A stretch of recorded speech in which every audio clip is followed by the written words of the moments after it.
Bienvenidos a una nueva propuesta más del otro enfoque con Darío Cuba. Soy Tito Olivo y como le había ofertado, hoy tenemos un plato fuerte. Por azar de la vida algunas veces nos da sorpresa. El 13 de febrero de el 14 de febrero de 1998 muere en la selva de Colombia el cura Pérez. Cura Pérez, igual que Camilo Torres, había abrazado la teología de la liberación y se había alzado en armas en Colombia. Muere de hepatitis, toma en la selva una hepatitis B y muere allá de hepatitis. El 15 de febrero de 1966 muere también en la selva colombiana Camilo Torres. Camilo, que va a tener un impacto en la República Dominicana, abraza también la teología de la liberación, pero él muere en combate cuando fue a buscar su fusil en un enfrentamiento que hubo. Aquí, un desprendimiento que había del socialcristianismo en ese momento, asume el camilismo como bandera de combate y crean el Movimiento de Liberación Nacional de los Comités Revolucionarios Camilo Torres. Eran los comités cristianos, porque pertenecían al Partido Revolucionario Social Cristiano, y esos comités revolucionarios cristianos pasaron a ser los comités revolucionarios Camilo Torres, en ese desprendimiento de la rama más radical del socialcristianismo. No el partido reformista que después asumió, no, el socialcristianismo. Y conjuntamente con un grupo de las personas que se van del 14 de junio y asumen, los que estuvieron en Cuba, que asumen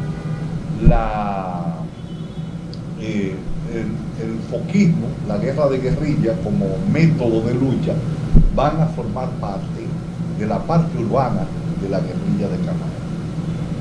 Un personaje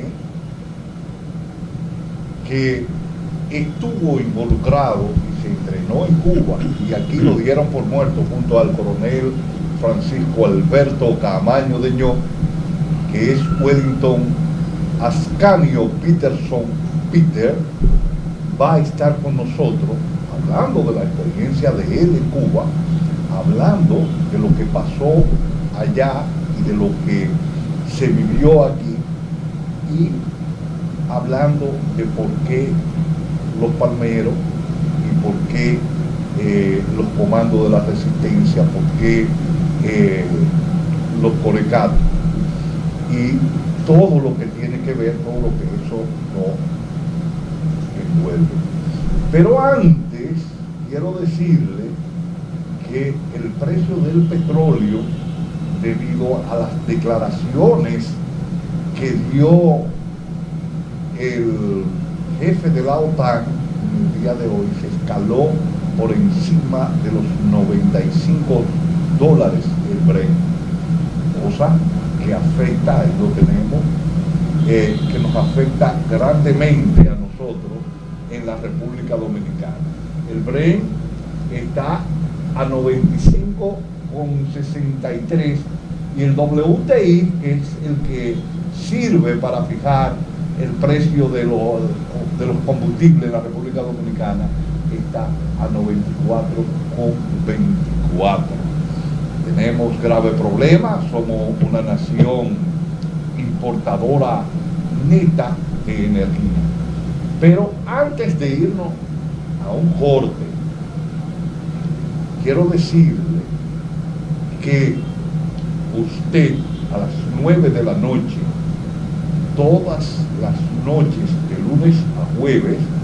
Usted puede sintonizar en su dispositivo electrónico inteligente cananga.tv, y usted en cualquier lugar del mundo que usted se encuentre va a recibir nuestra señal.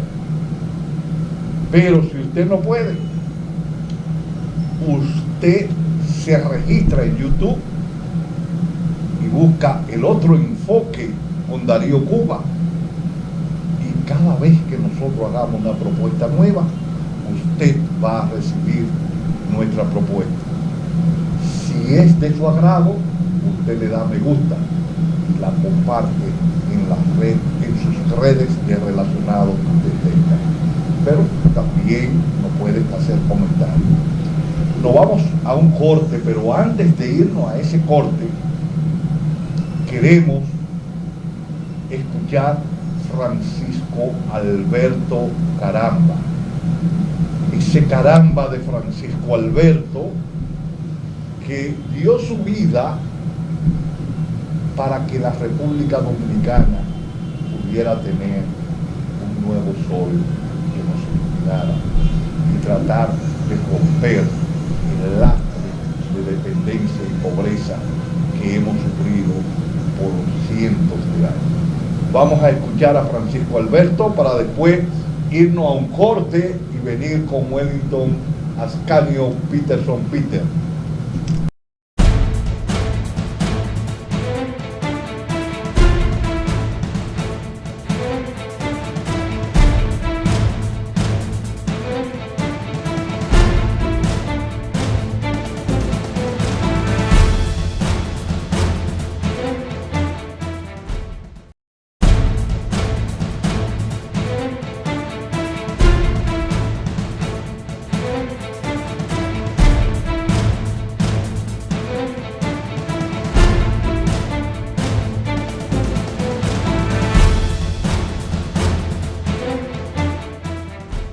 A Cuba para venir en esa guerra. Resulta que no fue Wellington que murió, a Wellington lo tenemos aquí, y fue tu concuñado, concuñado tuyo, ¿verdad? El que cayó, no, el que cayó fue Alfredo Pérez Vargas, que es con quien me confunden. Ah, yo creía que era con Lalane José. No, con Alfredo Pérez Vargas. Alfredo Pérez Vargas. Que era más o menos, tenía más o menos la tipología mía. Era así, rubio, perfiles muy finos, y entonces pensaban que era yo. Definitivamente, ellos, las fuerzas de seguridad, no se dieron el trabajo de investigar huellas dactilares para ver si realmente era yo. Estaban tan seguros de que yo estaba en Cuba que me dieron por descontado. O sea, para ellos eso era una realidad, aun cuando no hubiesen hecho ninguna investigación. Eso nos deja ver a nosotros lo bien que nos tenían a nosotros ubicados y muy seguidos, porque ellos daban por descontado que yo estaba en Cuba. O sea, ¿Cómo tú ingresas a Cuba? ¿En qué año? En el año 67. ¿Tú ingresas después que antes que a Mauri? Antes que a Mauri, pero después del primer grupo que encabeza La Chuta, Ulises, Virgilio. Confesor llegó después de mí. Después. Sí. Yo salí del país el mismo día en que se lanzaban a las calles el cuerpo de la policía de los cascos negros, porque eran los cascos blancos hasta la Guerra de Abril, sí, que uno de sus comandantes era Camaño precisamente. Y en ese día en que yo salía, ellos lanzaron a la calle a los cascos negros. Yo llegué a Cuba en julio del 67. ¿Tú cuando te vas era del 14 de julio? Sí, yo era miembro del 14 de julio. El 14 de junio manda una avanzada a Cuba y manda otra avanzada a China. Correcto. Entonces se asume el maoísmo y crea la línea roja del 14 de junio. Entonces ustedes se separan en Cuba del 14 de junio, de la línea roja. Sí, pero todavía nosotros, cuando nosotros tomamos la decisión de separarnos, todavía no estaba dividido el 14 de junio, todavía no se había creado la línea roja.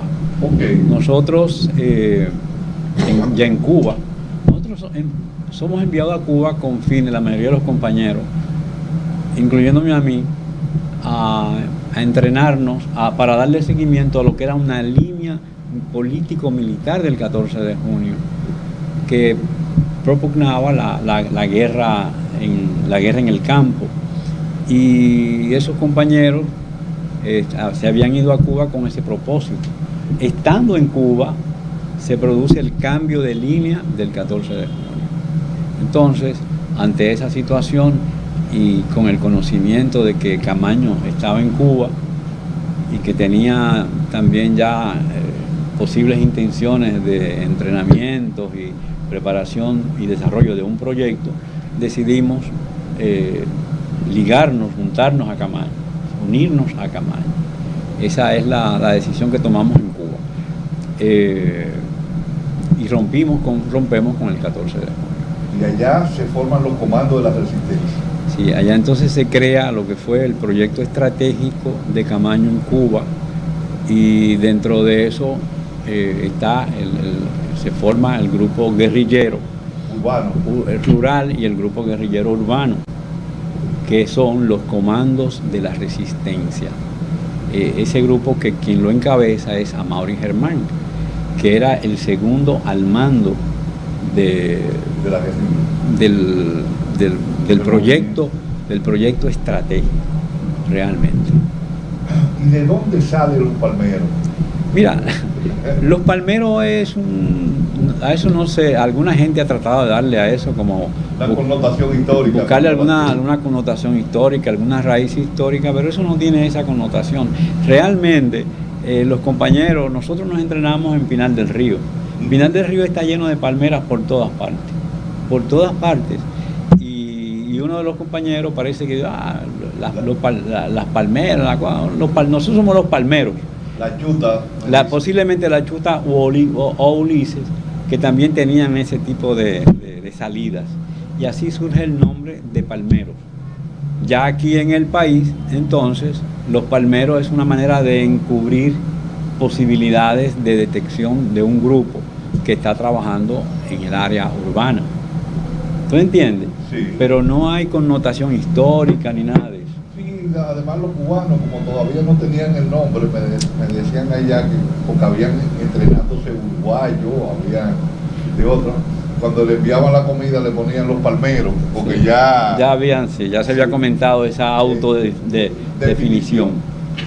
Ahí vienen los palmeros, y yo lo digo porque mucha gente te dice, no, porque los palmeros, los comandos de la resistencia, señor. Sí, los comandos de la resistencia. Entonces, ¿qué pasó en Cuba con Camaño, con Amaury, la llegada de Amaury aquí? ¿Qué pasa con Amaury aquí en República Dominicana?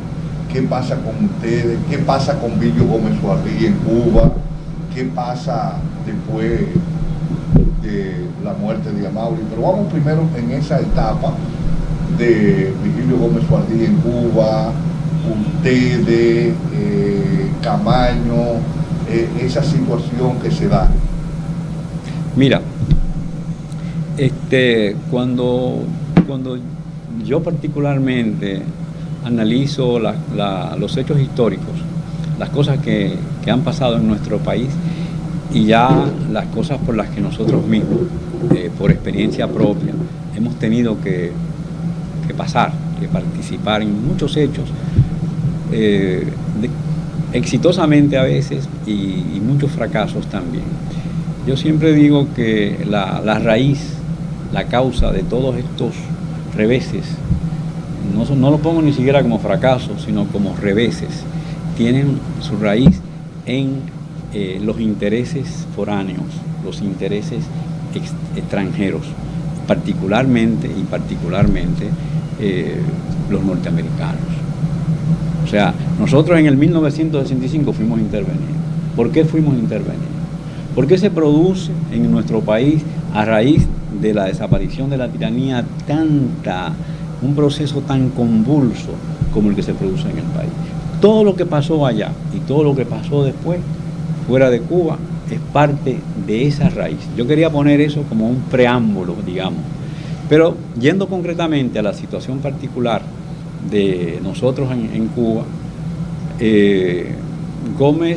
Billo Gómez Suardí era un miembro importante de los comandos de la resistencia en la República, en el país. Y él cometió muchos errores que costaron caro. Incluso se hablaba de fusilamiento, de mal uso de los recursos, la moral de él cuestionada, y le dio muchos problemas a los compañeros aquí. Imagínate un grupo, una organización, un movimiento que comienza a desarrollarse, tenía necesariamente que estar muy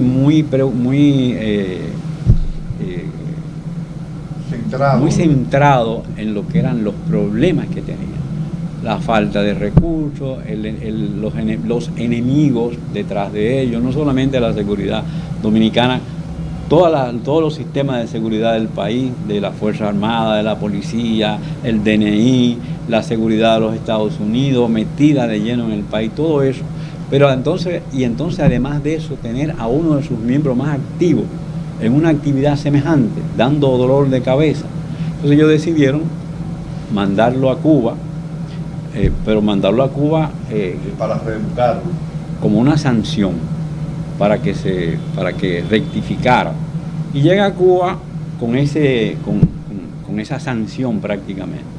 Cuando se recibe en Cuba, él se da la tarea entonces de conspirar contra el proyecto en Cuba, contra Camaño en particular. Y se acoge a crear una serie de contradicciones entre los camaños y los cubanos. Y le da curso a eso. Y parece ser que los cubanos le dieron oído y utilizaron a Billo.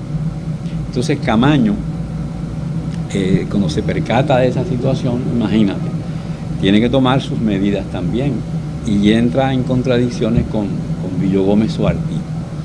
Billo Gómez Suardí le hizo mucho daño, fue una de las personas, de los elementos que más daño le hizo a ese proyecto, porque no fortaleció la unidad del proyecto, no ayudó a que ese proyecto fuera exitoso, cerrando filas con nosotros en Cuba y fortaleciendo el proyecto. Incluso él mismo, a través de un proceso de rectificación, lo hubiera fortalecido también, porque Billo era un hombre que tenía bastante experiencia en el país, había estado entrenado, tenía comunicación con varios sectores aquí en el país, pero no lo hizo. Entonces, eso lo que hizo fue que dañó las relaciones de Camaño con los cubanos también, porque ellos le hicieron algún oído. Entraba en contradicciones con Camaño frente a los cubanos cuando se debatían, cuando se hablaban temas de mucha importancia, haciéndole crítica al mismo Camaño. Incluso él llegó a hablar con nosotros, y yo fui uno de los que particularmente lo frené. O sea, yo le llamé con dureza, le llamé la atención, porque yo era parte de ese proceso y lo conocía a Billo tanto como a Mauri.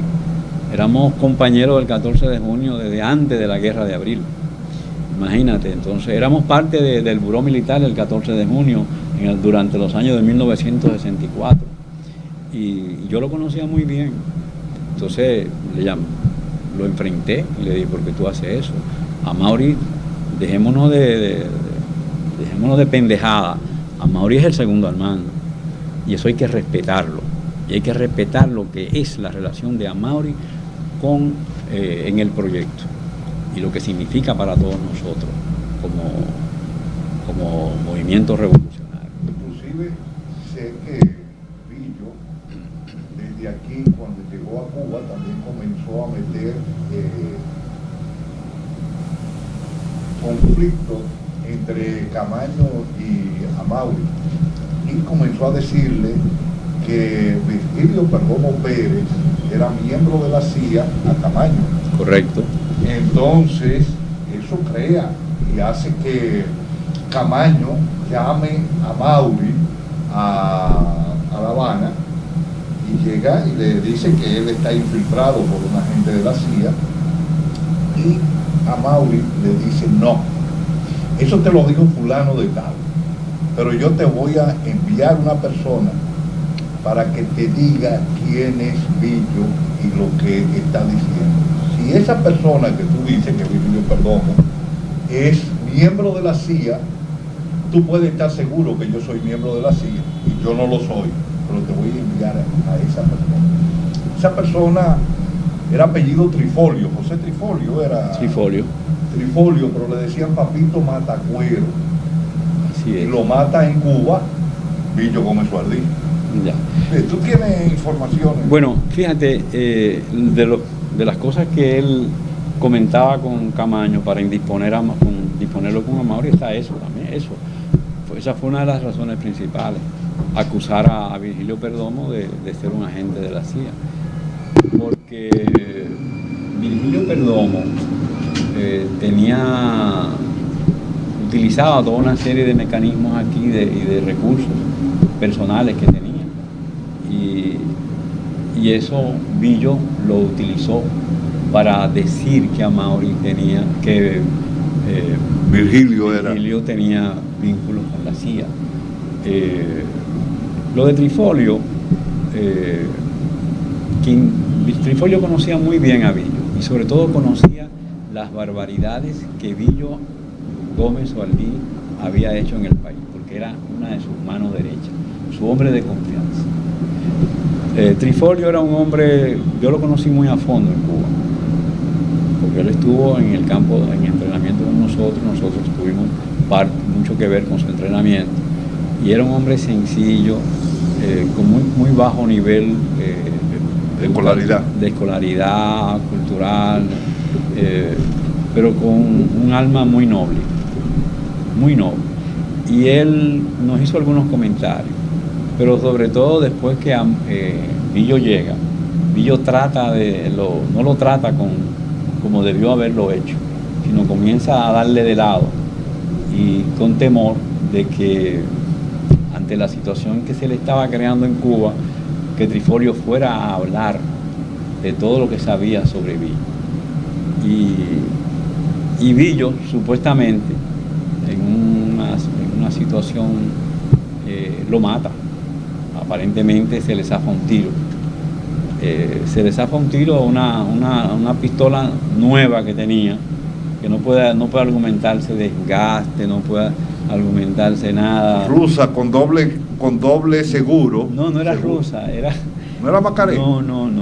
Era una Browning, una belga, un arma belga Browning nueva, que los cubanos le habían dado a Billo precisamente. Cuando se analizó bien todo el acontecer, nos dimos cuenta de que realmente en el fondo lo que se había producido era un crimen contra este compañero, por lo mucho que sabía sobre Billo. A eso se investigó, pero no se le dio entiendo que no se le dio el trato que debió haberse dado.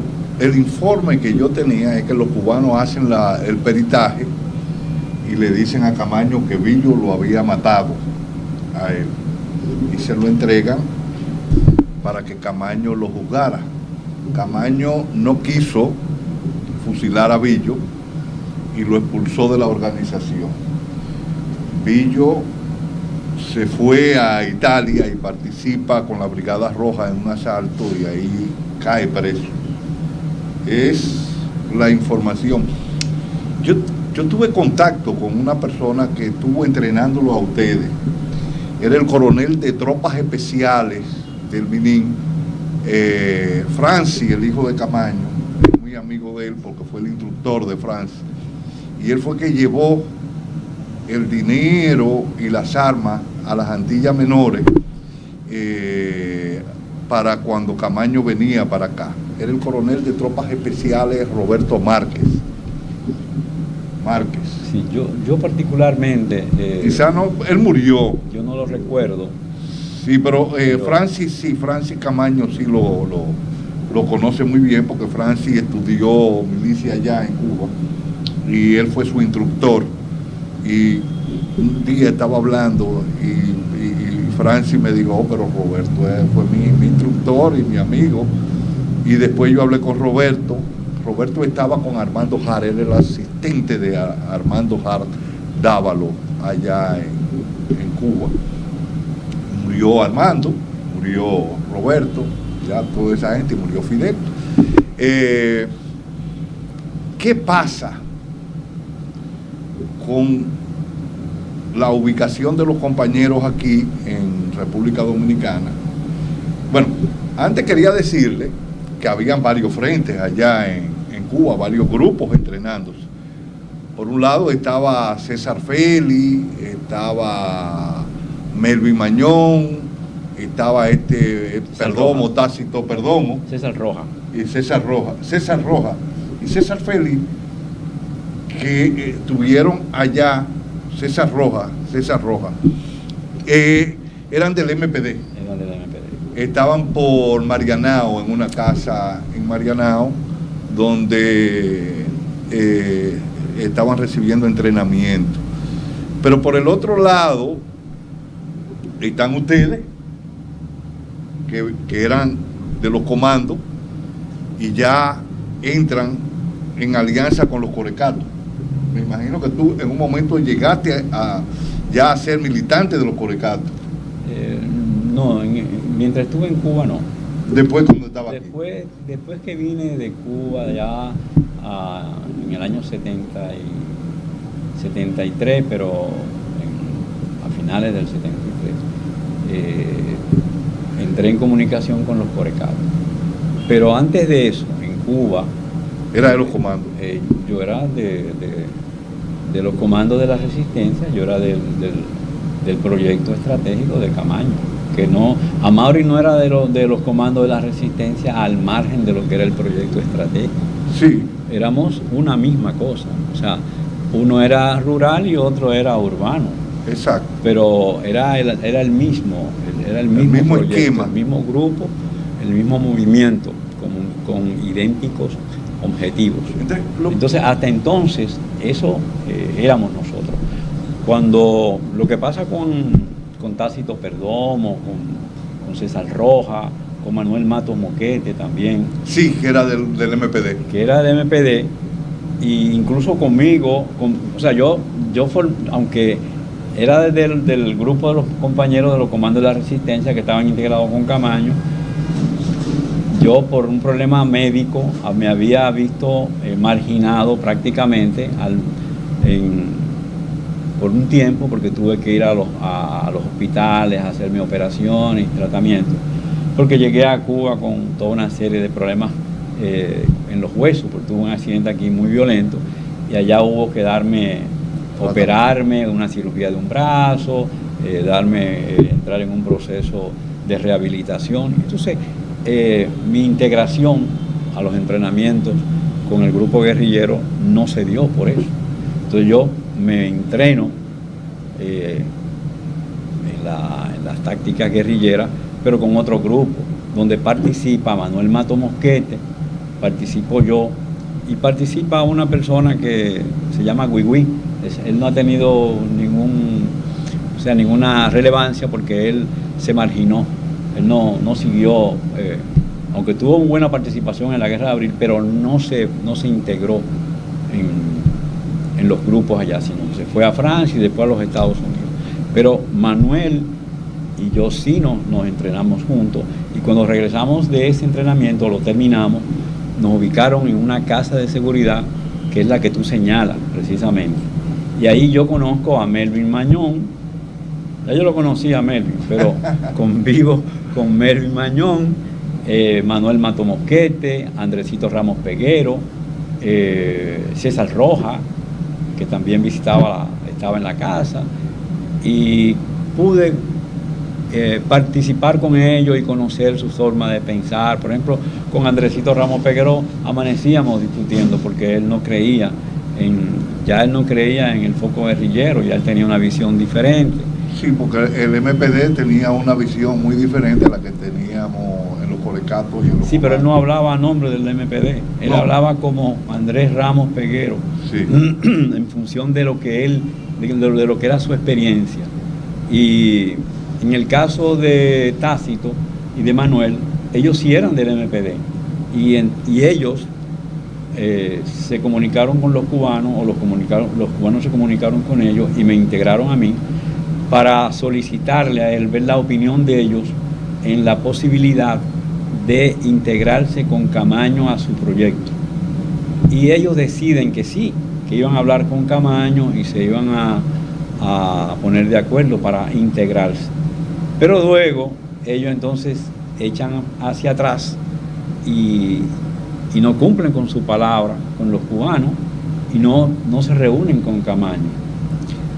En ese interín yo estoy en un campo, en una academia, recibiendo entrenamiento, donde había participado también César Roja y Tácito Perdomo.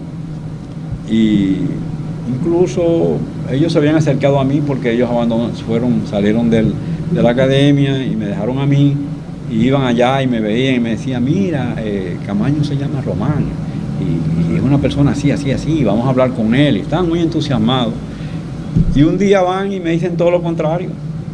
Un día van y me dicen, no, mira, Gutiérrez, porque mi seudónimo era Gutiérrez, me dice, mira, Gutiérrez, eso no vale la pena, ahí está fulano, ahí está Mauri, ahí está el otro, que son los jefes, y a nosotros no nos van a dirigir eso a esa gente. Eso es lo que me dicen, y tratan de que yo no me reúna con Camaño. Y yo le dije, no, espérate un momento, yo di mi palabra, yo no vine aquí a perder mi tiempo, yo vine aquí a entrenarme, a rehabilitarme, pero a entrenarme para volver a mi país. O sea, yo voy a hablar con Camaño, me voy a reunir con él y voy a ver cuáles son sus planteamientos, y en función de eso entonces yo decidiré. Y así lo hice.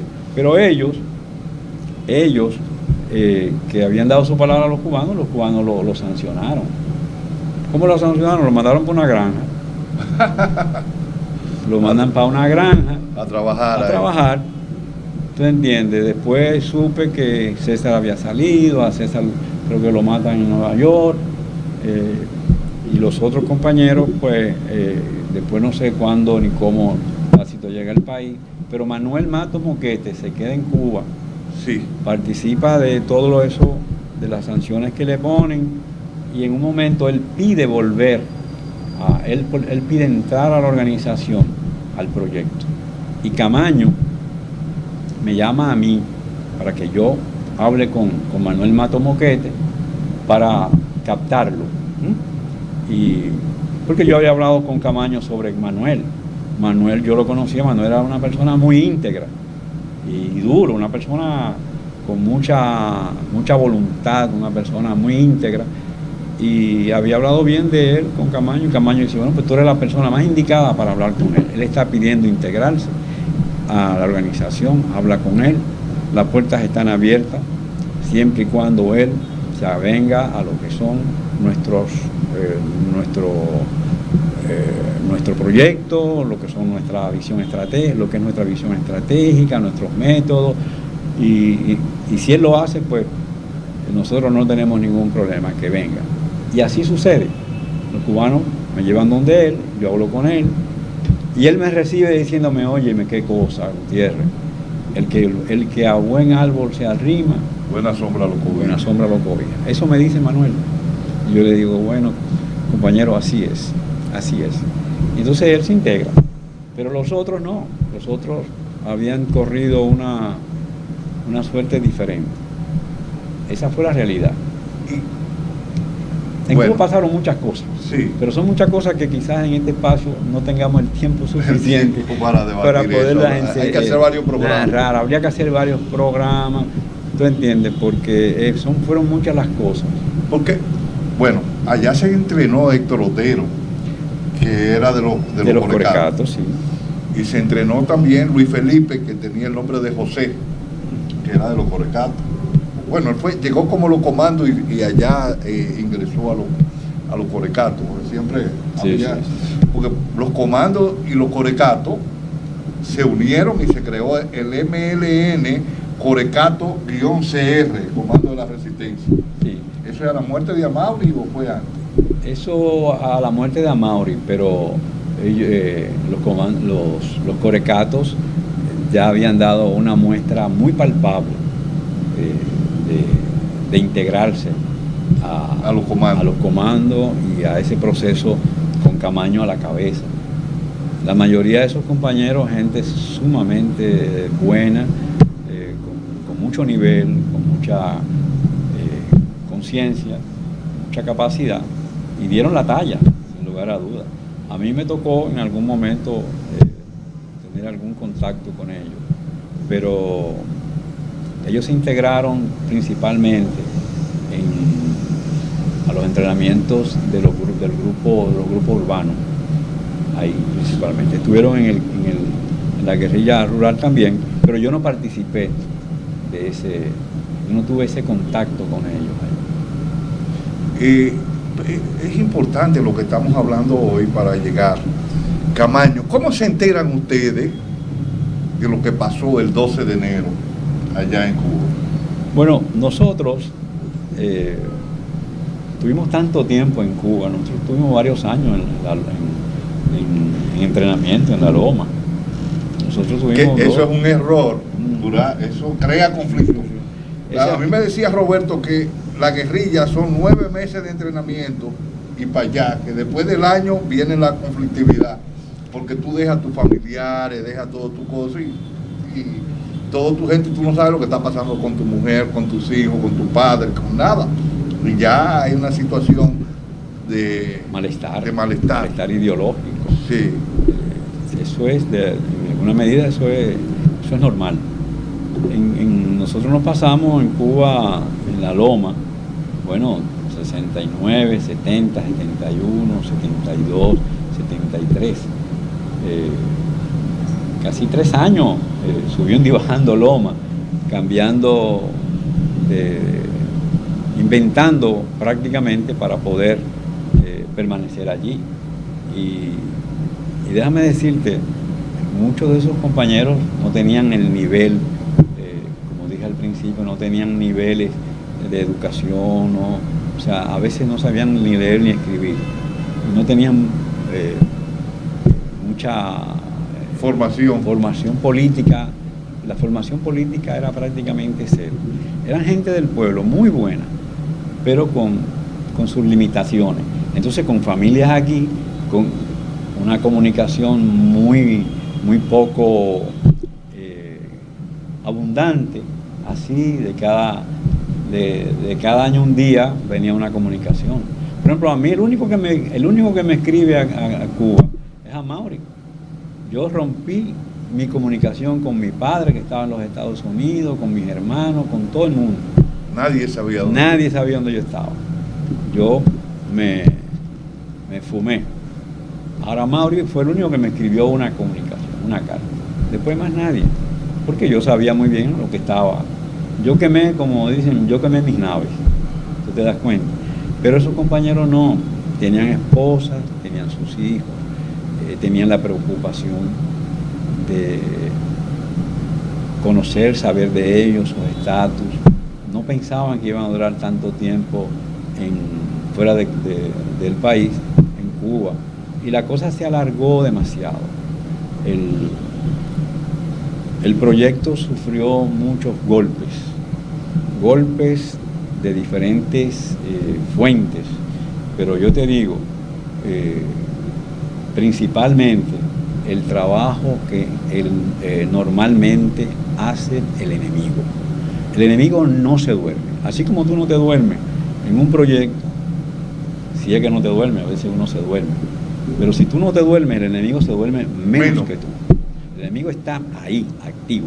Y si hablamos de un enemigo, de un contrario que tiene tanto poder, una potencia en el mundo y una potencia con lo más avanzado de la tecnología y con un dominio muy grande de lo que son los recursos económicos, políticos y sociales en la República Dominicana, desde antes de la llegada de Trujillo al poder en 1930, cuando ya los dominicanos... ¿Desde el 16? Desde el 16, desde 1844, cuando Báez sucede a Pedro Santana y le propone a los Estados Unidos la Bahía de Samaná. ¿Tú te imaginas? Fíjate de dónde vienen todos estos, las raíces, de dónde vienen todos estos problemas nuestros. Es una barbaridad. Entonces, los norteamericanos estaban en su trabajo. Mira, yo digo que ahí está la causa principal de que ese proyecto no avanzara. Porque los norteamericanos sabían de primera fuente que Camaño estaba en Cuba, que nosotros todos estábamos en Cuba con nombres y apellidos. ¿Tú sabes por qué? Porque había un agente de la CIA apellido Castro, que era un funcionario del gobierno cubano. Sí, porque así como los cubanos infiltran a Estados Unidos y infiltran allá. Es lo que te estoy diciendo. Y él informaba, le daba un informe detallado de todo el que pasaba por París, pasaba por Francia, por París y iba para La Habana. ¿A qué iba? Y daba sus informaciones. Entonces nosotros desde el 67 estábamos ya develados. Ya había una develación del proyecto. Y hubieron algunos también infiltrados desde aquí. Yo recuerdo que Balaguer en el año 1978, una periodista norteamericana, en agosto del 78, 16 de agosto del 78, va él caminando por el mirador y la periodista norteamericana de una cadena, en ese entonces era de la más grande, le dice a Balaguer, doctor Balaguer, ¿cuál ha sido el momento más difícil que ha vivido usted? ¿Fue el desembarco guerrillero del coronel Camaño? Y él dice, no, lo del coronel Camaño lo sabíamos con nombre y apellido, todos los que estaban, y por dónde venía y cuándo venía. El problema más difícil fue el golpe de Estado que nos iba a dar el general Wessing, que cuando nos pusimos a investigar solamente dos generales no estaban, el general Nival Ceja y el general Pérez y Pérez. Después toditos estaban metidos en el golpe. Y lo único que se me ocurrió fue estigmatizarlo. Si él respondía, el golpe estaba dado, pero si se quedaba callado, el golpe fracasaba. Y eso fue lo que hizo. Pero nos está quedando poco tiempo y queremos ver. Cuando ustedes se enteran, muerte de Amaury, la llegada aquí de Manuel Mato Moquete, el fracaso de Manuel Mato Moquete, que lo agarran preso, y el envío de Melvin Mañón. O sea, la traición. Hay dos personas que se acusan de traicionar a Camaño.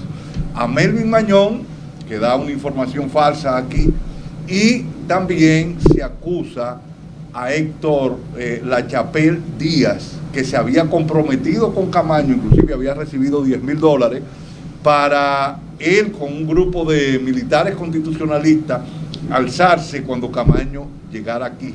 Y es por eso que Camaño deja en el barco. Camaño está aquí para que se enteren. Y Lachapelle Díaz sale patrullando las tropas dominicanas en Santiago y Montearache aquí. ¿Qué información tú tienes de eso? Bueno, el 12 de enero nosotros teníamos en Cuba, habíamos formado unos equipos para recabar información de inteligencia, y todos los días oíamos la radio, Radio Mil Informando, Radio Popular, eran las emisoras que daban noticias todos los días en detalle. Teníamos equipos que cogíamos informaciones, oíamos y escribíamos las informaciones y luego se procesaba. El mismo día y a la misma hora en que lo están atacando, en el kilómetro 14, nosotros nos enteramos ya de la muerte, del momento en que habían matado a Mauri. Y para nosotros fue impactante. La reacción nuestra fue, bueno, algunos compañeros se rajaron a dar gritos. Yo no lloré, pero no quiere decir, ganas no me faltaron para llorar. Habían matado a compañeros de mucho valor para mí, para el pueblo dominicano y para la lucha. Para mí particularmente eran mis amigos, eran mis hermanos. Y me dolió muchísimo. Entonces impactó mucho a todos. Eso nos golpeó la moral muy fuerte. Y particularmente mi reacción fue, casi me alzo a loma solo. Porque yo exigí, a partir de ese momento, yo que era uno del equipo de 3 compañeros que estábamos oyendo la noticia, me despegué de la radio y llamé al compañero a Eugenio y le dije, oye, ¿qué ha pasado? A mí hay que explicarme qué es lo que ha pasado aquí. Yo tengo varios años en Cuba, yo tengo todos los entrenamientos del mundo.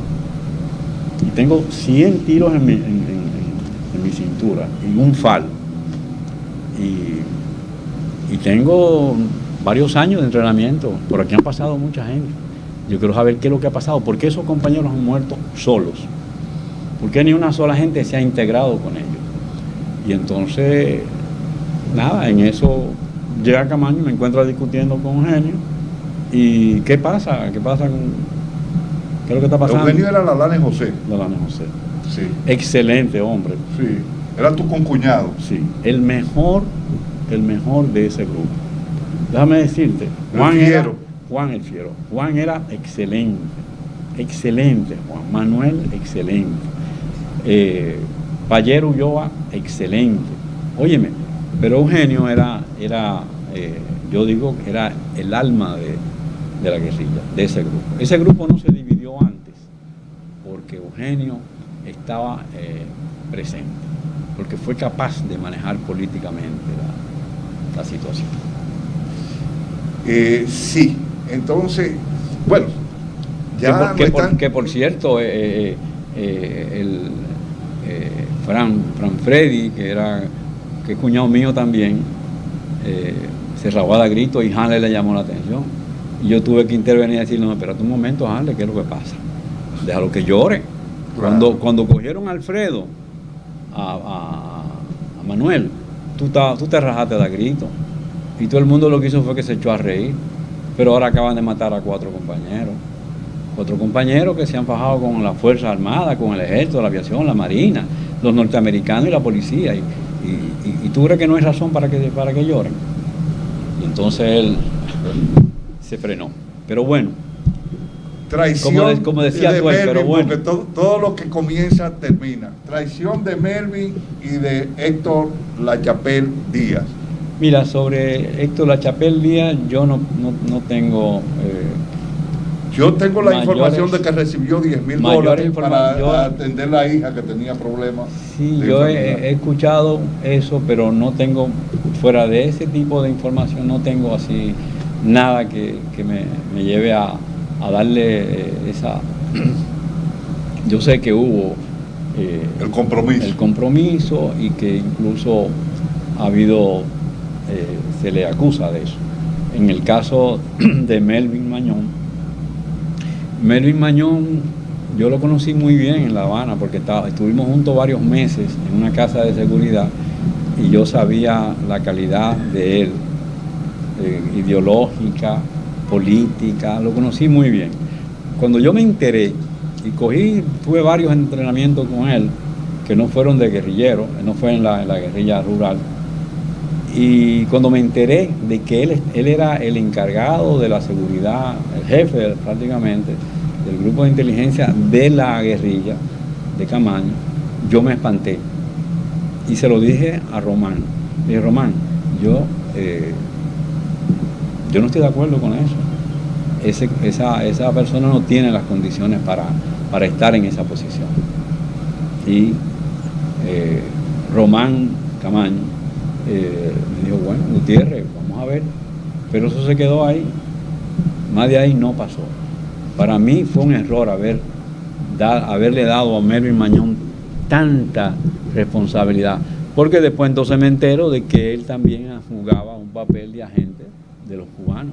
Pero también de la seguridad norteamericana. Y después, porque entonces, él denuncia compañeros aquí. Y después entonces también nos enteramos de que juega otro papel con los norteamericanos. Entonces es un triple agente. ¿Tú te das cuenta? Porque él es de la gente que habla y te allanta. Y él lee mucho, maneja informaciones, no es bruto, es inteligente. Y todo eso lo utiliza desde el punto de vista personal, a sus intereses. Y él no es por ahí que se miden a la gente para tú darle responsabilidad. ¿Tú me estás entendiendo? No, te entiendo. Lo que pasa es que ya me están haciendo señas, hemos llegado al final. Bueno. ¿Ya hemos llegado al final? Sí, wow. Nos queda, vamos a tener que hacer otro programa.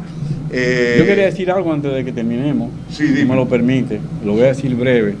Señores, un día como hoy, el 16 de febrero de 1973, Francisco Alberto Camaño de Ño cae en la montaña, cae en manos de las Fuerzas Armadas de la República Dominicana, cae en combate, lo cogen preso y él estaba herido, lo cogen vivo y lo asesinaron.